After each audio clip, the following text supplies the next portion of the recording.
Welcome to the Good Ride, where we're making mediocre matter, one good setup at a time.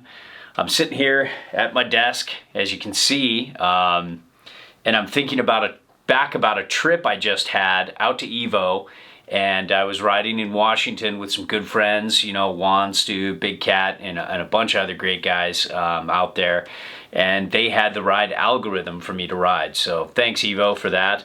And here's my review of it. I rode it with Union Strata and Adidas Tactical ADV and got some really good Pacific Northwest conditions at night and at day, steep in some places, you know, really low angle in others, really soft snow, a little bit of powder, just very good mixed conditions and terrain to give me a good take on this board. It's a board you can ride centered and have fun on groomers, but then set it back and get a little directional float and powder on those days too. And sizing wise, the 157 I had was perfect. I mean, felt right for my weight, felt right for my boot size.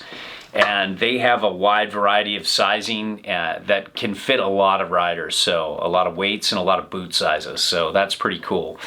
The camber profile was, a mellow camber underfoot going to a mellow rocker, kind of the typical ride hybrid camber. They call it hybrid rocker, we call it hybrid camber here. Tomato, same thing.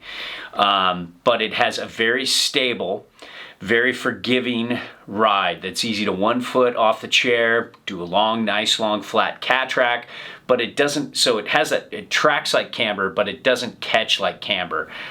So you can skid turns pretty easy with this. An intermediate rider could have a time with it. Even a beginner rider who just, has a nice fat green ham sandwich of cash they want to spend and they know they're committed could go with this too. And I just liked that personality of the board. It had a very good all conditions personality. As far as the flex goes, it was pretty medium in flex, maybe medium stiff between the feet, but a little softer in the tip and tail, lots of energy, lots of pop, but still had a lot of that, not a lot, but a little of that old school ride personality kind of merged with the new ride personality. The new ride personality is really energetic and poppy and lively. The old ride personality is very damp. Almost some would complain it was dead. Some would love that dampness. So very balanced. Felt damp when I needed it to, and really popped when I needed it to as well on an ollie and stuff like that, and it was very easy to butter. As far as speed goes, yeah, you could pick up some speed with this thing. It's no bomber, but it has a little more dampness than you would think for its shape and style of ride. So that was kind of cool, and the base had pretty good glide. And it was just jammed through uneven terrain. Like, I loved going in and out of bumps on this.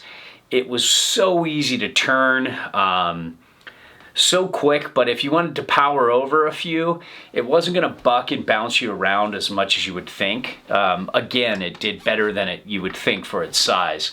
Now, edge hold, I thought it had pretty good edge hold.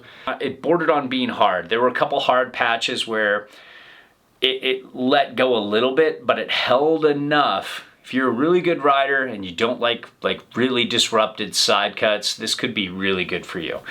Now, turn initiation, super fast edge to edge, like we talked about in uneven terrain, and it just, everywhere I could go, I could almost think it and it would go there. Turning and carving, it's not a powerhouse carver, but you can definitely rail out a turn and have a good time doing it. And it's nice and balanced in that sense, where it's forgiving but still has some energy out of the turn. And then powder had pretty good float in powder. So you have the setback on side cut, along with probably a good bit of setback on board. Then you have that early rise in the nose and tail. You're getting back, and it can hang in most powder. It should be pretty good. And then switch was super easy either way, felt really good.